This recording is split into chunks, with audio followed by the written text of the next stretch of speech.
市民心声，大家来听。大家好，我是陈碧纯，欢迎再次收看《市民心声》节目。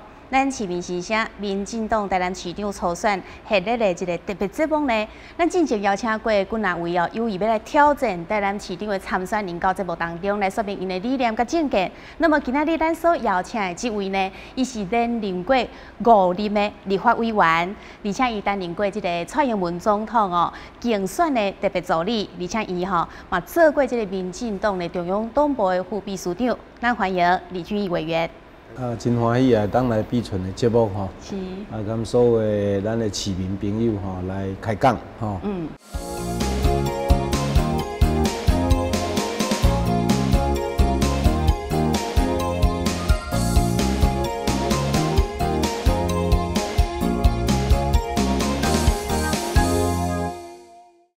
来接受科企啦，大家来这边就是要接受考试哈。是。那这个科企其实咱呢1对1的考试不错了哈，但是有机会哈，请大家拢来哈，这位来科企哈，来和市民来做一个鉴定哈，嘛是另外另类的辩论啦。我觉得这样子可能会更好哈。是。所以我今天中华裔也当来跟大家开讲，是。所以今仔日先由我个人来给你考一下哈，连讲有机会咱去找一堆人来给你考试哦哈。好，所以咱直接来切入主题啦吼，大家拢会想讲，为什么你要来参选台南市长？是毋是甲咱的市民朋友来做一个报告？7当前，我得民进党提名，我选县长。对。提名了吼。那迄站当然就是准备，迄站还没有合并了哈，因为我们合并大概7年哈。那这个当初已经准备好讲，要好好的来建设故乡那为什么要好好建设故乡？如果故乡都已经很好了，那不需要我们再来建设故乡了哈。故乡就是有太多的问题。那哪些问题？这个你若无比较，你唔知道问题就得对了哈。所以我立法委员任内常常跑一些台北啦，一些重要的都市那也参与一些重要的建设，国家建设国家建设也是在地方落实了哈。那有很多的这些建设。比较下来台南其实是落后的，落后的。那除了台南市原台南市还有一些小小的竞争力之外，因为主管那个算还好。那但是出了这个府城，那大概问题就很多。所以抵合并之前我被提名县长，就已经有一套要怎么样来发展比较乡村的这种台南。对。所以迄阵你就是。原本互提名嘛，对不？2009年了，已经大家讲你表现足好嘛，蔡英文迄阵嘛是讲，就是提名你，就是蔡英文当主席的时候，迄阵代表咱这个台南县来参选，迄阵大家拢嘛讲，你只要是民进党提名，就一定台南市当初就提名赖清德，台南县就提名李俊毅。对。那合并之后，当然赖清德接好好去。结果就变做合并了，讲变做无这个机会。所以迄当时其实你得对咱台南市的建设，你就有自己的一个蓝图了，对不对？没有错。所以对迄阵就要参选了。都提名嘞。都提名要参选。是啊，所以已经开始准备要好好的来建设故乡了。对咱在后边你搁有开始就是讲要参选立委嘛。就是那时候变成没机会。那个时候是因为赖市长已经接了，接了。那接了之后我们还是要继续贡献的对。那当然立委也不是说不好立委当然他的责任也是很重大甚至比县市长的责任更重大咱台湾碰到的问题，有的时候不是县市长一个小的一个地区对但该管的，他必须要有政策性来解决。所以立委也有不可替代的重要性的比较可惜了因为那个时候刚好也碰到一些司法的迫害那再加上党内的恶斗所以也就没有机会继续在国会服务那所以才进到中央党部好好去做再执政的这些准备。对所以就是讲，迄阵你无搁继续做立委了，你其实嘛是有心一直想要来选市长吗？准备，但因为赖市长已经接了，所以我是协助他们把市政做好，协助所以我告诉我台南县的这些好朋友我说赖市长有心想要好好建设台南，合并之后是一个机会，因为咱台南管区有很多很奇怪的事情，道路是衔接不了的，都市计划是衔接不了的，对，光这一次的铁路地下化也是当初分立。县市还没有合并的时候核定的计划，所以很奇怪的，它抵咱台南跟阴空的交界就跑上来了。你知道那个跑上来问题有多大？那个是人口密集区啊！啊，为什么是这个样子？因为东周协的地下化是核定给原台南市，台南县是没有的。对。所以是从那边就上来了。那合并之后，如果有机会调整的话，道路的交通系统的问题啦，或者说整个经济发展的这个整合资源不要重复浪费，这一些都可以大展身手，让台南的这个竞争力提升。你交通光一个交通，你就看这个设计根本不是我们台南的需要嘛。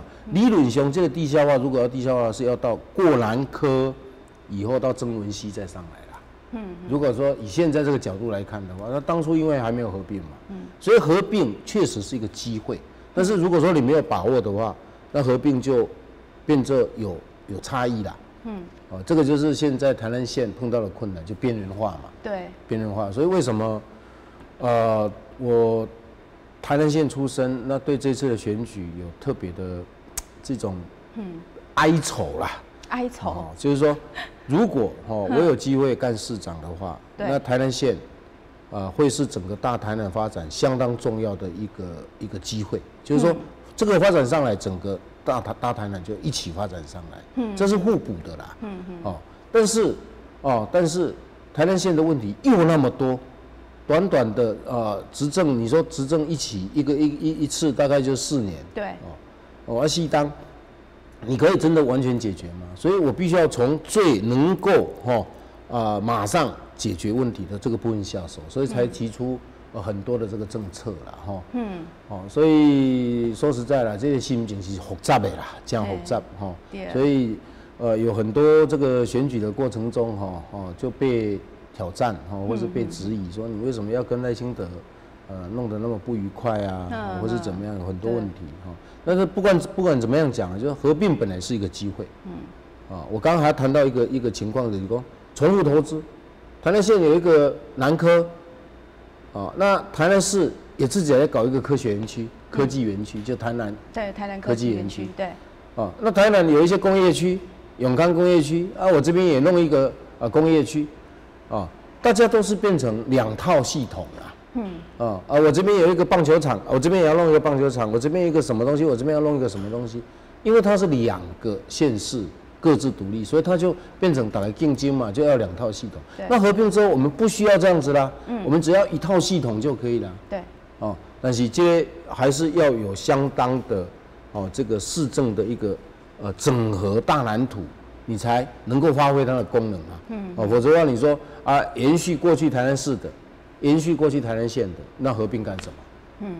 而且你延续这种，也只不过是它是分立下的一个发展而且的设计，那也不一定符合合并之后的这个都市发展的一个竞争力、资源运用跟利益共享的这个设计嘛。所以其实挑战是很大。那比较遗憾我这边讲，我这边负责啦。比较遗憾就是说我们似乎浪费了一些时间。浪费了一些时间赖市长并不是做不好，他的民调很高啊，人民也是很爱戴他。对。但是都市发展的一些重要的这个基础的这些架构性的基础的骨干的建设，我说实在了是没有做好的。那这个没有做好，也不能完全怪他了当初有太多的因素但是我们有心要来承接的人，包括我在内，都应该要去面对这些问题对，所以其实呢，你为2009年本来就是会当来有机会当选到台南县长的，迄阵就是讲好，来即嘛合并之后互赖清德去选，但是呢，拄则为你的言谈当中，其实听得出来了就是说，可能就是你对赖清德市长他的执政，你觉得有些部分并不是说像他的民调那么高。那其实是有一些问题，但是也许是他的高民调掩盖了那些，市民他看不太到说有些部分是有些市政的缺失。那些缺失的话，我们知道说，你提出了一个6星实践翻转台南嘛，那这个6星实践基本上是你主打的，你敢当给咱的乡亲报告之类，6星实践是哪6星实践？6星实践有些人开个玩笑说，你的钻石人家都是8星8件10星实践，你怎么只是6星实践？我这个6星实践不是钻石啦这个是一个台南的发展策略啊。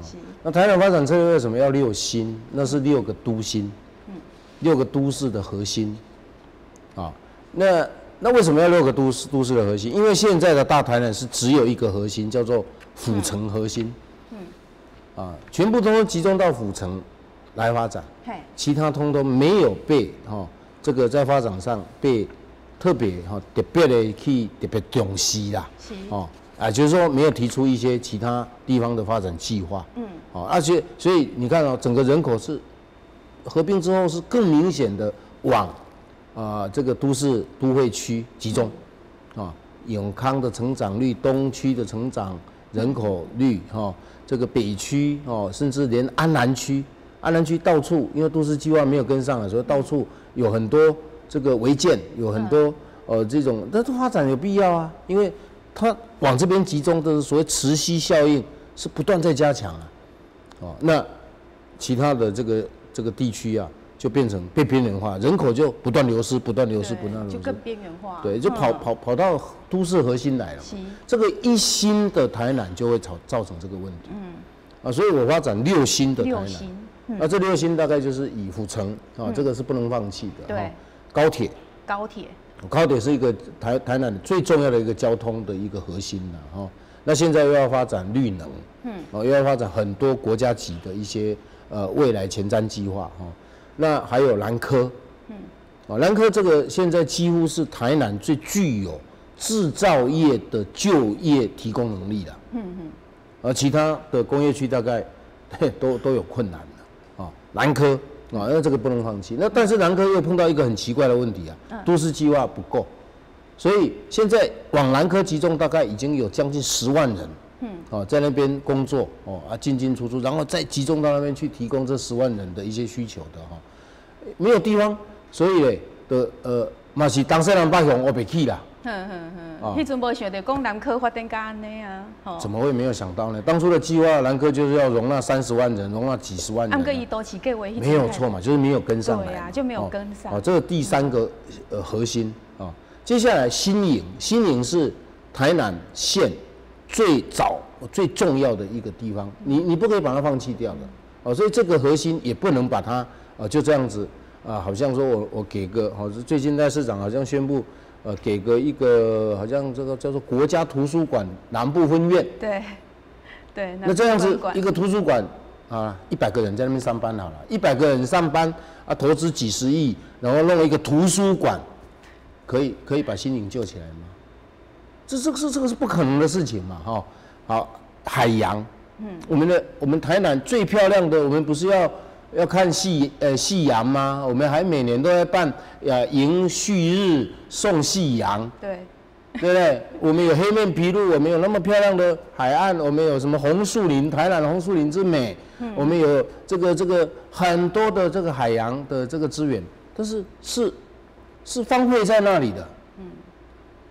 我今天刚从这个北门邦门水晶教堂那边回来我去跟水晶教堂的这个商圈朋友遇到这个北门老街，也是民间自己去搞出来的一个商圈他们说完全都是靠民间自己单打独斗啦。那还好，还有这云嘉南风景区那边给江到搭配起来。那你像那个水晶教堂，就是国家风景区那边去设的也不是地方去设的但是至少是这样这种。但是我们看到的是个别的，而没有看到系统性的一个发展。这个资源我们不要把它荒废在那里吧。这是第5个核心。还有我们的3区。是6个核心，所以总共有台南6个核心。我们希望这6个核心是能够一起上来，不要人口只是往府城集中，府城也容纳不了了。府城现在的这个都市品质也是糟糕到大家都有点批评了嘛。所以这个就是你的6新，较袂讲村的所在。那只有新也没有用啦，因为你目标大家都会谈嘛。我要10颗星呢，我要30颗星呢，我最好有37颗星呢，每一区都是1颗星呢，对不对？那口号没有用嘛，所以我还提出10件。对，10件，这10件是什么？是安倍3件，李俊毅10件安倍他为了救日本经济，他提出3支箭，对，3大政策。那我要推6星，我必须要有相对应的政策。如果你没有相对应的政策啊，只是空谈嘛。对，我们上月亮吧，我们去太阳吧，你没有用啊，你怎么去？搭解风吹起哦，对不对？而且用跳去啊，所以还是要有一些政策对策所以我提出对策。那6星我比较少谈，因为事实上6星呐，是必然未来就是这个样子一个发展。重点是你的实践你有没有办法把均衡性的发展把它提上来嘛？所以我不断的提政策，那这些政策提出来，都多少会去冲击到赖市长的施政啦。所以像府城来讲，我说停车问题先解决吧。这个也是你的实践之一。实践之一啊，你让这个都市动起来。我停车问题不是我半夜想到的不是梦见的是我有一次去中正路咱那个杜小月，做大间做好的台南小吃啊，对啊，旗舰店呢，结果我去跟他们开杠我说奇怪，你们这么多几十桌，那没什么人客啊，伊讲。我给问讲是不是陆客不来台南？那个时候有一阵子说陆客不进台南，市长在议会说，我就是台独，那陆客不进台南，是不是个原因因为大家都在骂说你民进党的这两岸政策，那造成陆客不来那一直骂啦。我问头家，我讲你是不是陆客的问题？他说不是，不是陆客的问题我杜小月嘛，比如客陆客对做生意。是足者外县市的人来台南，或是我们一些乡镇区域府城之外的一些人进府城，那他要吃个美食啊，我说那这样子很好啊，为什么会有这个问题？停车困难，我说有影呢，中正路要停哪里？那本来他们唯一的停车空间是在后面的那个运动公园就是这个法院对面孔庙旁边不是有个地下停车场吗？对，800多席的停车位，那够他们轮岗啦，还不讲坑人拢坑几日的，所以大概800多席，大概可以提供大概4000部车，4000部车大概就1万人，一天1万人的商业交通的这个需要，我可以停车，我可以这边消费，可以在这边旅游这样子那个也被取消了。现在盖台南美术馆了，对。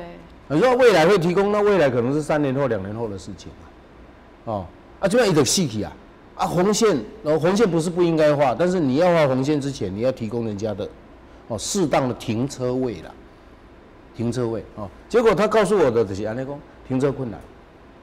我说那怎么办？怎么办？后来我才跟很多朋友、跟专家、跟我们的商圈、跟我们的这些。这个社区的领袖讨论我说我们应该要解决停车问题那怎么解决？那台南到底缺多少停车位？这些数字大家都不知道啊。台南还缺10万个停车位这怎么计算出来？大概就是台南总 total 的这个汽车数大概70几万，20%。的50%，这是行政院所规范的一个都市公共设施要提供的比例。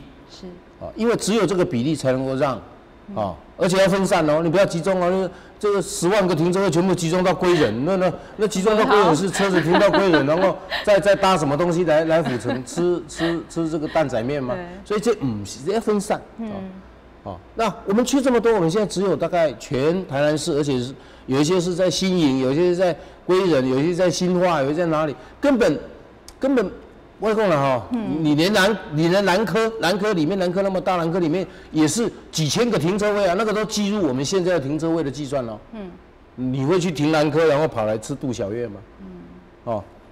这个样子通通把它记进来，还差10万个，那这10万个你怎么样弄嘛？所以我做痛苦的啦你有那么大的土地吗？你有那么多的这个地方吗？所以我才会去提出来说，我们需要立体停车场。我们不能只是平面停车场，我们要立体停车场。那土地在哪里？鼓励民间是一回事啦。你政府要优先解决。所以我希望公园、社区公园我也感谢之前的一些市长他们推1里1公园嘛，一社区1公园嘛，所以公园有够多啦，公园够多而且是分散的，而且是分散的。那这些底下就可以辟立体停车场，不牺牲公园又有停车场，这个共够了。那这个在国际，是不要说到国际了，台北、台中、高雄，满世界啊嘛。这个不是新的技术，这个是已经非常成熟，而且人家已经用很久的技术嘛。这个都市发展技术嘛，学校的操场底下，学校操场底下，操场还是操场，底下就是一个大型的一个立体停车空间，我们是可以解决的。我说钱呢？钱在哪里？我在网络上公布这个政策，你说哇，又在开支票啊！那个小公啊，你看你对啊，你面那开票。直问钱在哪里的人，根本不知道要花多少钱呐。你知道？根本不是专家，他只是说啊，听起来刚刚你要盖10万个，那还得了？好像要很多钱，都要很多钱啊！多少钱？我问。多少钱？这个没人知啊。对啊。我还去查，结果嘞？一席立体停车场大概要85000块新台币。85000块，然后需要10万个。剩10万啦，剩10万啦，好，两个厉害啦。但是那外国人来关哦。对吧？我开来，你再开10万多，还得来关啊。所以我计算上以10万来计的话，10万席大概就100亿啦。100亿。哇，100亿很多嘞。100亿很多呢。你啊，这市场有法度倾到100亿无？你敢知咱当时的预算偌济？1年。你嘛不想知？你存你嘛不知？我跟你讲啦，800多亿啦。800多亿。每年都有800多亿啦。那你4年，如果说10万席4年要把它盖完的话，不要靠别的力量，只靠自己市政府啦哈。你1年大概就25亿。就用25。25乘以4，差不多100亿。对。25亿。25亿，800亿里面的25亿，那是啊，你是没钱，对不对？你录屏就花掉将近30亿呢。录屏里面不是现在评得很爽吗？很多融入康康 K， 等一下我们可能对啊，待会来看一下一个融入状况。那不管怎么样了，就是说我们不是没有钱。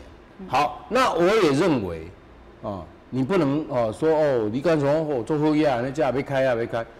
我为了多重的城市效益，我认为立体停车场政府提供这些相关的土地之后应该要引进民间投资。引进民间，这是可以自偿的嘛，可以回收的嘛。停车干免钱。那么我讲全国的是全世界的人都要来投资对不对？这变成一个停车产业啊。100亿。100亿如果以经济效益来算的话，100亿乘以大概10倍了哈。我们台南就可以创造1000亿的产值出来了。所以这些连花1毛钱都不用花市政府连1毛钱都不用花民间投资高铁不是就这样子跑出来的吗？台南要去台北方便，到现在谁在都搭飞机啊？也没有飞机可以搭啦。那么这高铁就是政府 BOT 和民间啦。对不对？政府一角银都无，佮兼摕权利金，拿权利金呢？所以我觉得要解决问题是要有比较大宏观的，然后要回到这个城市真正的问题所在啦。不是你自己想自己送啦。我讲啦，台南需要一个巨蛋吗？你要巨蛋干什么？巨蛋当饭吃啊！你他妈停车问题先解决吧。对不对？当然要说你有能力说，我也解决停车问题，也解决巨蛋，也解决捷运，也解决什么，那最好啦。那最好啦。但是如果说你只能够其中择优先顺序的话，巨蛋绝对不是优先啦。你说没有，我做爱拍球的我做爱表演我巨蛋，我宁可巨蛋，我不要停车场。还是我当市长，我不会去支持这种优先顺序。我先考虑民生的问题。对，你没有停车场，你就没有商业。没有商业，台南人的探没钱，台南就变成一个老化、退化的城市了。那你这个城市，你看棒球就可以让这个城市上来嘛？所以我不是说小巨蛋不要，那要盖就盖大巨蛋，对不对？洋基队来这边去小巨蛋打，啊，之前才几天嘛，不是那个 Blind Man 哈，那个唱那个歌剧魅影那来，找不到表演的场所啊，结果跑去哪里表演？跑到我们的棒球场，不运动场啊，那个是一个我们体育场，体育场变成表演场，嘿，笑死人啊！我跟你讲啦哦，如果真要的话，哦，这个是我们台南的一个产业所需要。台南是一个文化嘛，一个艺术之都嘛，那你是需要的啊。你不要搞小巨蛋嘛，你搞小巨蛋干什么？你搞大巨蛋。你说有钱吗？我们捷运就600亿呢，小巨蛋要花多少？前瞻计划不是8年8000多亿吗？对不对？只是你没有概念，没有想法，当然我中央怎么支持你？所以 OK 啦，就是说连府城都有问题哦，更不要谈滨海山区啊、新营，你看多少问题啊！大家讲爱要算，大家拢讲爱要算，我在这里不要，我要来做市长吼，做市长刚刚讲给做好的，我听不到说，我到现在为止哦，已经不为鬼当了哦，还没有听到我的党内的这些要选的这些同志、这些对手啊，提出一个就好。你台南市你要做什么？你当市长你要解决什么问题？一个都没有。那这个当选民是怎么样？选民是是没头壳的哦。我们拍摄讲哦，3岁囡仔哟，对不对？所以我觉得啦哈，负责任的理性的。对这个城市有贡献的一个竞选啊，跟民进党执政的一个负责任的态度啊，就是要面对问题、解决问题，而且要跟人民说清楚。我很高兴，就是说我提出来的停车场赖清德跟进，你说确实有需要，市议会也天天在吵着我停车场，你要赶快解决啊，停车困难啊，对啊，他已经有宣布一个1万个停车位的计划，这个我很好，非常好，放在哪里？成大商圈。他可能利用成大的一些空地啦，然后去配置，这个是好事情啊，这个是好事情。但是我们需要10万个停车位，对，孔庙商圈、安平商圈海安商圈一大堆中正路商圈是一大堆都需要你赶快去配置，让这个都市能够运作的这些这个停车空间。我来嘛给他质疑啊，讲，你停车空间越方便的话，越鼓励大家开车。你要叫大家行路哟。我不是叫你行路，我要叫你去造那个公共捷运。公共捷运谁有说不造啊？但是你公共捷运你知道要造多久吗？对啊，要很久的时间。而且你要盖几条吗？高雄已经盖2条，说我2条没有办法运作，我还要再2条，我要4条。4条说我还不够，我要再8条。台北是因为他花了很多时间，从阿扁啊，从他们就开始做市长的时候就开始第1条、第2条、第3条就才能够创造出来他们现在比较方便的捷运网、捷运交通系统。这当然不是不要，而是你要规划那你规划不要说你不能说你光要被规划捷运，然后就把停车场就不重要啦不重要，大家不要开车算了嘛70万部车通通摆在家里，出门通通用走路的，你可以搭公车啊。你搭过公车吗？你搭过公车吗？你没有搭过公车，你也叫别人搭公车，你自己都不搭公车，对不对？市长先搭1次公车看看，对不对？你知道我们台南里面有多少村里啊，区里面的一些偏乡村里啊，连公车都没有，连公车都没有他们怎么到？不要说到府城了，到嘉里镇的附近的这些小偏乡啊，你知道他们怎么到嘉里镇的吗？没得桥都拜，有一阿伯也不要桥都拜啊。我说，你不会桥拜你怎么到嘉里？你有去过嘉里吗？说我想去嘉里啊，我从小就在嘉里镇那个商圈那个菜市场那边长大的我问你怎么去？我搭4轮电动。我说什么叫4轮电动？原来是辅助车啦。那袂行路啊，坐一种电动的一种辅助车啦，行动辅助车。它从七股要做4轮电动辅助车，不，袂卜啦，无声。走到家里，爱偌久你知影？1个小时。而且沿途，我说你这个车是袂使开去的道路的呢？那是代步车，你怎么把它真的当电动车在公路上跑啊？因为没有办法，连公车也没有，你要叫上嘎多去，所以连这个都那么不方便。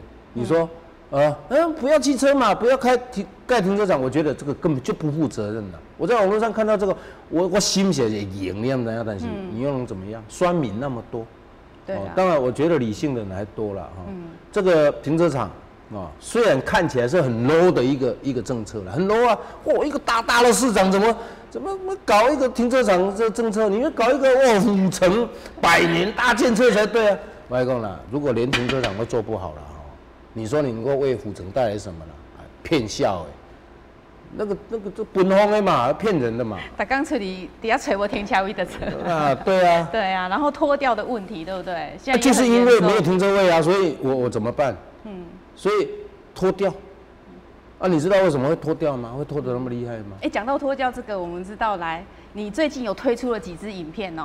对啊。我们让我们的观众朋友来看一下。小可品汤一下啦。对啊，你拍了袂歹啊，那种很短的几秒，但是10几秒嘛但是每一个对，但是都讲出你具体的证件好，那我们先来看，让大家看一下。谢谢。那我你也较小心的啦。唔是我无小心啦，这路歹行啦。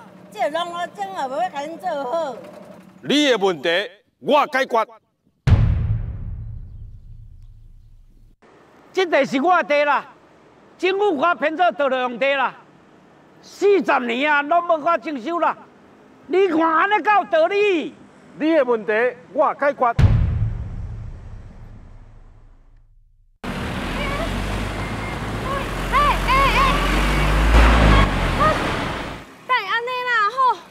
单拿缴线尔咧，还是要甲车停伊倒？你的问题我解决。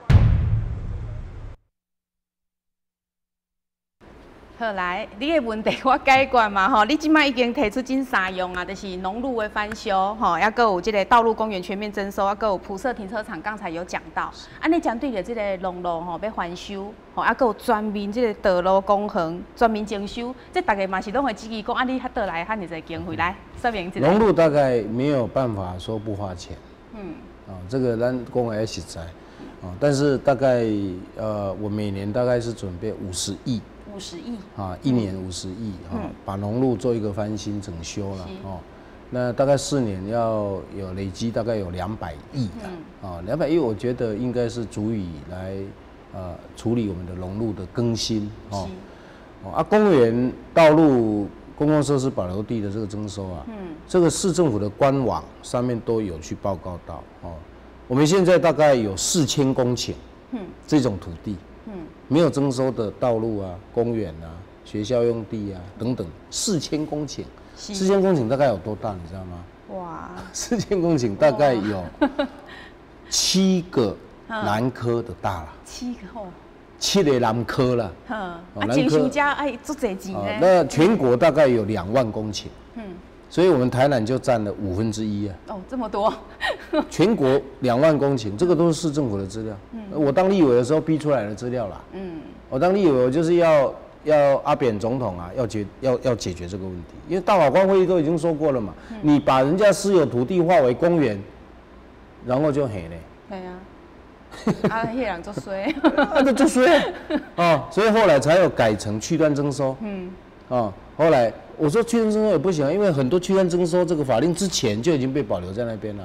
所以我们又修改都市计划法，能够提供参与区段征收的都市计划以地易地抵税这个容积移转，所有的方法都能给这个在都市计划里面去设计，然后给地方政府去执行，不做，大家都不做。反正老百姓也嘛无意见啦。干底心肝头啦，嘛无意见啦，是唔知要哪做，没有意见。怎么办？所以这个问题我要去解决。2万公顷全国预估大概8兆啦。所以咱林权咧做财政部长，讲准个这个也唔当杀了，这个杀了咱政府会倒啦。我讲好啊，你经纬8兆哎，8兆，基本上1年大概2兆嘛，那就是4年不吃不喝啦哦，啊不用领薪水啦，全部拿来买了哦，4年就可以全部买完这样子。伊讲咱经纬得啦，我讲好啊，那经纬得，我也无叫你摕钱去买啦。啊，无要安那处理？所以我们该修改都市计划法，让他们可以以地易地。哦，以地让他们可以参与都市扩大计划的参与分配。现在台南啊，讲来可怜了这6、7年来从来没有都市计划的扩大了。唯一一个有大型扩大的是我去做。永康炮校那一区不是做得很好吗？50公顷。对。那个就是一个都市更新成功的案子，投了40亿公共设施。40亿后来是变成政府的负债吗？苏万智当初还没有合并啊，他说哦，这个感谢李俊毅啊，去都市更新这个，哇，永康变成一个不一样的都市。但是我县政府多负债40亿，我改讲啊，那对不起，这40亿我出，你出，但是抵费地全部登记我的名字。你这个40亿是变成抵费地，就是说政府的土地，然后你再拍卖出去，回收回来变成你的都市发展基金，所以你基金先支，然后抵费地出去以后再补回来，结果嘞，不止没有负债40亿的事情，还赚了40亿，还赚40亿。为什么？因为地价一直在飙升啊！以前跟人家说1坪8万啊，现在1坪比银空炮校边啊，迄1坪人无20万，你要多敢买啊？政府还赚了一大笔钱呢，告我分我百姓，没有哎，所以我是觉得我给了这么多的一些方法，大家不用，那不用怎么办？只要我来干市长，我来处理，我就做给你看，所以这个是不需要花钱的。我要告诉大家，这个公共设施保留地的征收，透过都市计划法的方式是不用花钱的。而且政府还可能因为扩大都市计划，你的市府的收入还增加非常的多啊。所以你有来说明，大家较知影讲会当用这个方法，无大家拢想讲哦，这些开偌济钱啊。陈市长也是一样啊，讲你100亿变哪来？我讲，我不止不用花1毛钱，我还每年收权利金呢。对不对？所以我来讲啦，要做市长吼，若无相当的头壳啦吼，刚想要做吼，你坐伫啊，你连你头壳就瘪屁啊啦！我讲，对不对？所以你是要解决问题，当然你要提出方法嘛。对啊，唔通讲安尼凊彩讲讲。凊彩讲讲来，讲着这好来。即摆有意参选的这扛棒拢出来啊嘛吼。是。啊，你伫咧真现任立委的边仔采一个讲，来我用较大张的吼。不是说好了吗？做好做满。所以即马大家就想讲啊，好，咱即届吼，民进党来台南市长初选5位是现任的立委对不？对。对。啊，你的意思敢是因食碗来看碗碗？当然是啊，这个我已经讲过了嘛。你是在愚弄选民嘛。你1年前跟选民说，我要为你拼命来国会，来立法院，替你拼人民的权利，过台湾的前途。你即马1年后讲再见，我不干了。我市长比较好。你是把人民当什么？对不对？我是觉得这个样子了哈，不要坐这位啊，就要看一位，坐这碗就要看一碗了。这个对人民是非常不负责任的。所以曾经陈菊也说过他会做好做满。有嘛讲哦，你去做行政一定啊，我会做好做满。那市长也那么说，哇，你这个是最好去接行政院长的人选，我要做好做满，我对台南有责任。林义雄主席也骂过啊，有一些议员之前在选的时候，哇，马西安那类似这个样子，哇，要去选立委，干咩啊？你们这些小孩子在干什么？你把这个民主当儿戏啊？地位啊，那些议员大概都落选，台南也一样啊。不只是我有这个感觉啊，台南有做过民调，这个民调没有被放大而已啦，有65%的人，反对立委再选市长。是有这个民调，是有这个民调啊，但是大家讲你民进党的代志嘛，你民进党的代志，所以我是呼吁的哈，蔡英文总统、蔡英文主席应该要出来面对处理这个问题了，要来面对这个困难，因为民众认为你们吃相难看嘛，那如果说下一次有机会选总统的话，那干不到1年，就是说我想干总统啊。你讲你假无3杯硬菜，就要上西天，那是你的条件可能有问题啊。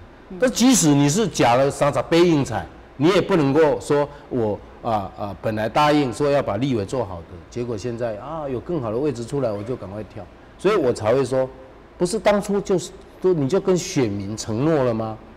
要做好做满这个立委对人民的这个承诺，怎么现在又反悔呢？现在又撕毁你的承诺呢？结果引农工民进党没有这个制度啦，民进党没有限制啦，民进党当初是有这个限制的，你的任期未过半，是不能有任何的这个异动的，那后来又修掉，那后来修掉也是因为属心嘛，派系嘛，那你当初的这个设计就是希望你能够专心对选民的承诺嘛，那后来呢，大家都底下在玩政治游戏嘛，所以造成民进党越来越混乱，大家就派系恶斗啦，然后党内互相攻击啦，那好啦，竞争也 OK 啦，但是千万不要斗争嘛，现在变成大家都不谈政策啦，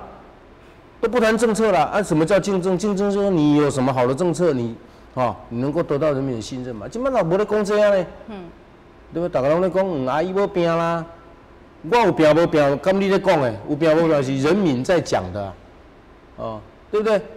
我看没去人讲你有什么人格的问题，那个人民自然眼睛很雪亮啦，但最重要的是，连这个信诺承诺，你不爱走啊，你嘛给老百姓讲个话，你说为什么我要把立委不干了，我要来争市长，也没有一个交代，连这个都没有交代，不要说对市政要有交代了，连这个都没有交代，那你说人民真的没有对你这个做法没有意见吗？所以有65%的人认为你不应该这样子。对啦，所以若讲即马是咧做立委的话，可能后边就爱想看要甲说明。你有说明吗？下次有一些立委坐在这里，他要说明嘛。说明说对不起我立委当初入错行啊。我现在我觉得市长比较适合我了。你要总要找个理由吧，对不对？你好好讲嘛。对啊。连理由都不讲。跟他说应该呢，好，这会变成他们的一个压力啦，好，那另外呢，咱讲到选举可能大家都会感觉讲，赖清德的光环可以拿到蛮多的支持的选票，所以你看，几乎每一位有意参选的都会把这个赖清德市长的照片跟他放一起啊。那我们知道说你将来都不在坑，审计讲你是讲说你是站在赖清德市长的对立面。来，赖清德多大压力？我的压力比他大。对，我压力当然很大。对啊。有些朋友跟我讲你跟赖清德站在对立面，那你还选什么？我说我为什么不能选？我说我赖清德不支持你，你还选什么？如果要赖清德支持这个市长才能够选，那这个市长我宁可不选。那变成赖清德派的市长。那我宁可不选。是人民的这个付托才是重要不是市长喜不喜欢你我也不是说我站在对立面就是要跟你敌对了，也不是这样子，而是我要来检视民进党长期执政下来，没有做好的部分嘛。我这些起点会冲啊，我只是来收成果嘛，收成果要享受做公赛，那我也不必啦。我不是那种人，所以你站在他开拓型，对你在他对立面，所以你刚才其实从一开始也讲了很多，就是说可能赖市长他市政方面没有做好的部分，对，没做好的部分要来处理嘛。这个就是对立面你看到的，就是我们要反省的意思。我们两个现在也在对立面我们在沟通啊，对不对？那这种站在正面去看我们长期执政的一些没有做好的部分，没有讲你要搞的啦，讲我。25年前就陈丹山开始执政以来，已经快要25年了嘛。今年已经第24档了嘛，明年就25档了嘛。25年下来，你讲这个大家安尼好，这边家家户户都是大家都是幸福美满。那这样子我也不用在这边吵着要当市长，我回中央看能不能去贡献什么对不对？不是这样子嘛。那既然不是这样子，到处都有问题。你可以眼睛闭起来说我都没有看到吗？你可以这样子吗？你这样子是一个选举，是一个要来带领这个城市的这个态度吗？那所以我势必要很痛苦的站在对立面嘛。我不是那么喜欢站在对立面呢。对啊。谁喜欢去当拍郎啊？这阿弟说多爱啦。对不对？但是我不得不要站在对立面来为人民来设想，看怎么样来解决我们后续的问题嘛。但是赖市长伊若当用这个角度给我看，伊就袂搞我不舒服啦。但是谁知道呢？谁知道呢？对不对？谁知道他会怎么想呢？但不管他怎么想，我还是站在人民的立场，我还是要走下去的。还是要走下去。我也相信这个我的这些竞争对手，你抱着赖清德的大腿，大家5个人通通抱，我看未来6个人都会抱啦。除了我之外啦，总共7个人要选啦。对啊。大家都抱，你如果抱赖清德就可以选得上，那也是民进党的一大胜利啦。因为我们都不需要提到什么政策，人民就全部完全的无条件的相信民进党嘛，那也是民主的堕落啊。那以后大家就抱着谁就好了，对不对？我要干总统，那我就抱着小英，不可以抱他大腿了哈，我就牵着他的手或者是我要干什么，我就抱着谁就好了，对不对？你这个境地安呢，敢是办法？这个我觉得是不负责任的。抱着大腿不如提出政策啦。你抱着大腿或许你可以得到赖清德市长对你这个较乖，这个较乖，俊爷拢无乖，你拢咧甲我讲我这搭做无好，搭一个补，伊较无乖，无唔对啦，我可能会比较被讨厌啦，但是你抱着大腿得到的市长对你的关爱比上人民，对你的这个期待跟信任，这个政策面抱大腿绝对比不上提政策啦。提解决方案嘛，所以我是奉劝他们赶快放掉抱大腿的手，赶快去握人民的心，解决人民的痛。